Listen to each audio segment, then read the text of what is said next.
Delhi NCR समेत UP और उत्तराखंड के कई जिले शुक्रवार की रात बेहिसाब भीगे। मौसम का मिजाज अचानक बदल गया। गाजियाबाद, नोएडा और कई इलाकों में बीती देर रात झमाझम बारिश हुई। बारिश से तापमान में गिरावट दर्ज की गई। वहीं कई इलाकों में जलभराव की समस्या देखने को मिली। उत्तराखंड के रुद्रप्रयाग में बारिश से लैंडस्लाइड जोन सक्रिय हो गए।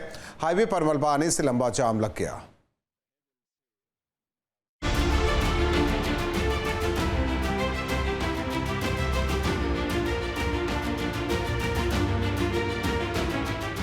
यूपी और उत्तराखंड में कुछ दिनों से मौसम में लगातार फेरबदल जारी है।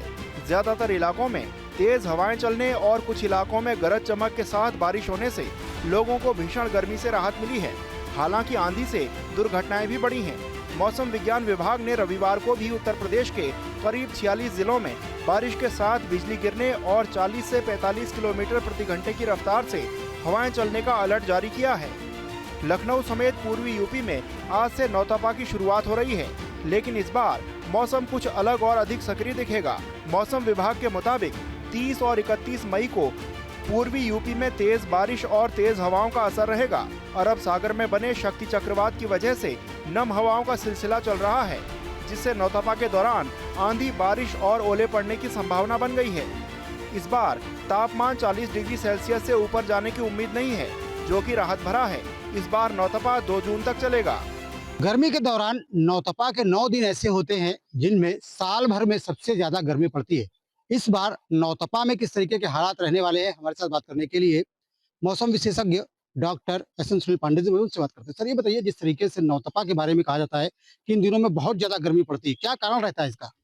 देखिए, ये ग्रह नक्षत्र जो हमारे होते हैं, इस समय सूर्य जो हमारा होता है पृथ्वी के सबसे पास में होता है।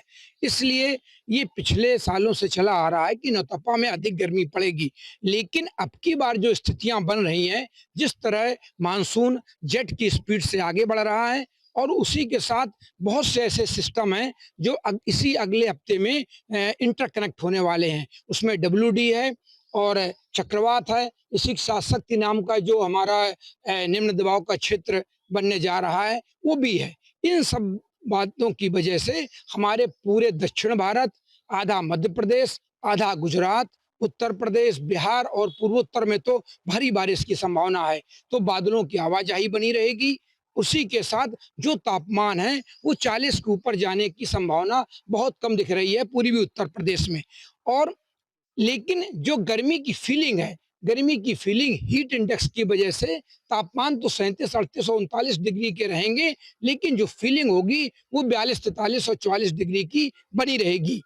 तो गर्मी तो रहेगी, लेकिन तापमानों के हिसाब से गर्मी कम रहेगी। और जिस तरह से नौतपा तपता था, 44-45 तापमान होते थे और बादल बिल्कुल आसमान खुला रहता था, वो संभावना अभी नहीं दिख रही है, क्योंकि बादलों की आवाजाही आज ही से शुरू हो गई है और ये बढ़ती जाएगी। और ये स्थितियां 3-4 जून तक रहने की पूरी संभावना है। दिल्ली एनसीआर में मौसम का मिजाज बदल गया है। जहां भीषण गर्मी का प्रकोप दिल्ली एनसीआर के लोगों को झेलना पड़ रहा है, आज तड़के बारिश और तेज हवाओं ने मौसम का मिजाज बदल दिया। उमस भरी गर्मी से हाल बेहाल था। वहीं अचानक हुई बारिश से मौसम में बदलाव देखा जा रहा है। मौसम विभाग द्वारा अलर्ट जारी किया गया है। आने वाले दिनों में ऐसे ही मौसम में बदलाव देखा जा सकता है। फिलहाल तापमान 28 डिग्री सेल्सियस पर आ गया है। बारिश होने के बाद लोगों को काफी हद तक राहत मिलती दिखाई दे रही है। गाजियाबाद सहित दिल्ली एनसीआर में एक बार फिर से मौसम सुहाना हो गया है। जी हाँ, देर रात पहले तेज आंधी आई और उसके बाद तेज बारिश पड़ी, जिसकी वजह से गर्मी से लोगों को राहत मिली। तो वहीं तेज बारिश के बाद शहर के कई ऐसे इलाके हैं जहां पर जलभराव की स्थिति पैदा हो गई। इस वक्त हम गाजियाबाद के कलेक्ट्रेट परिसर में मौजूद हैं और यहाँ पर भी तेज बारिश के बाद जलभराव हो गया है। जो ग्राउंड है उसको आप देख सकते हैं, उसकी तस्वीरें, यहाँ पर जलभराव की स्थिति आप देख सकते हैं किस तरह से है। और इसी तरह की तस्वीरें अलग अलग जगहों से गाजियाबाद में देखने को मिली, चाहे गाजियाबाद का इंदिरापुरम रहा हो या फिर गाजियाबाद के तमाम ऐसे ग्राउंड रहे हों जहां पर लोग बाग घूमने के लिए जाते हैं, वहां पर भी जलभराव देखने को मिला। कई सड़कों पर तो नाला पूरी तरह से लबालब हो गया, यानी पानी पूरी तरह से भर गया, जिसकी वजह से वहां रहने वाले लोगों को भी परेशानी का सामना करना पड़ा। वाटर लॉगिंग की समस्या देखने को मिली, यानी जो दावे नगर निगम कर रहा था उन दावों की पोल अब ये बारिश खोलती हुई दिखाई दे रही है। नालों की सफाई नहीं हुई है, जिस वजह से जब भी बारिश पड़ रही है वाटर लॉगिंग की समस्या देखने को मिल रही है। बारिश से राहत तो मिल रही है गर्मी से, लेकिन आफत भी बारिश की वजह से देखने को मिल रही है, क्योंकि लोगों को समस्या का सामना भी करना पड़ रहा है जब वो घर से बाहर निकल रहे हैं और सड़कों पर जलभराव देखने को मिल रहा है या तस्वीरें उस तरह की आ रही हैं। वहीं गाजियाबाद में रात आई आंधी तूफान और बारिश से बड़ा हादसा हो गया। एसीपी अंकुर विहार के दफ्तर की छत गिर गई। दफ्तर में मौजूद एक सब इंस्पेक्टर की मौत हो गई। Sub inspector Virendra Mishra ACP Ankur Vihar में पेशकार के पद पर तैनात थे। ग्रेटर नोएडा में भी तेज आंधी तूफान के बाद मूसलाधार बारिश हुई। बारिश की वजह से सड़कों पर पानी भर गया। बिजली आपूर्ति पूरी तरह से ठप हो गई। मौसम में हुए बदलाव के बाद लोगों को गर्मी से काफी राहत मिली है। वहीं नोएडा में बीती रात तेज बारिश और आंधी आई, जिसके बाद शहर में बिजली व्यवस्था चरमरा गई। शहर के कई इलाकों में तो लो वोल्टेज और कई इलाकों में बिजली गुल हो गई। बिजली गुल होने से लोगों को परेशानी का सामना करना पड़ा। वहीं उत्तराखंड के रुद्रप्रयाग में मूसलाधार बारिश हो रही है। इस बारिश के चलते लैंडस्लाइड जोन सक्रिय हो गए हैं। बद्रीनाथ हाईवे के सिरोबगढ़ और चमधार में लैंडस्लाइड जोन सक्रिय हो गए हैं। राजमार्ग पर मलबा आने से लंबा जाम लग गया। हाईवे पर धारी देवी मंदिर से खाकरा तक 5 किलोमीटर लंबा जाम लगा हुआ है।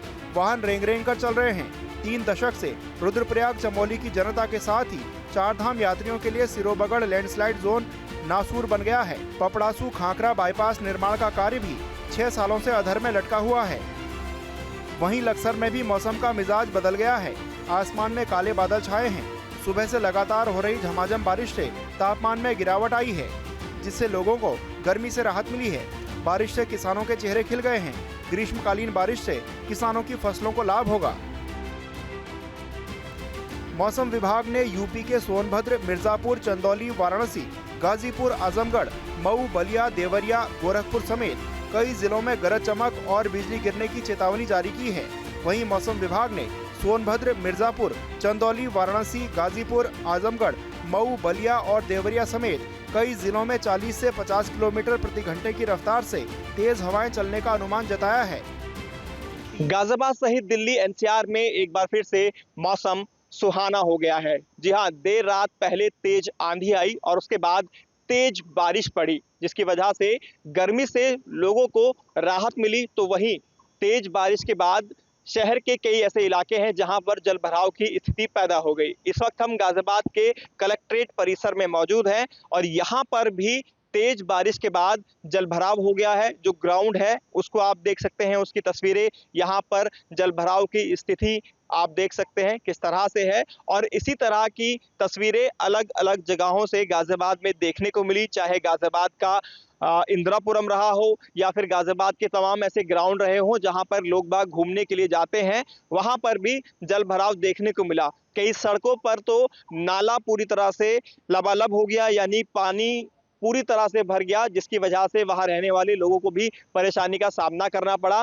वाटर लॉगिंग की समस्या देखने को मिली, यानी जो दावे नगर निगम कर रहा था उन दावों की पोल अब ये बारिश खोलती हुई दिखाई दे रही है।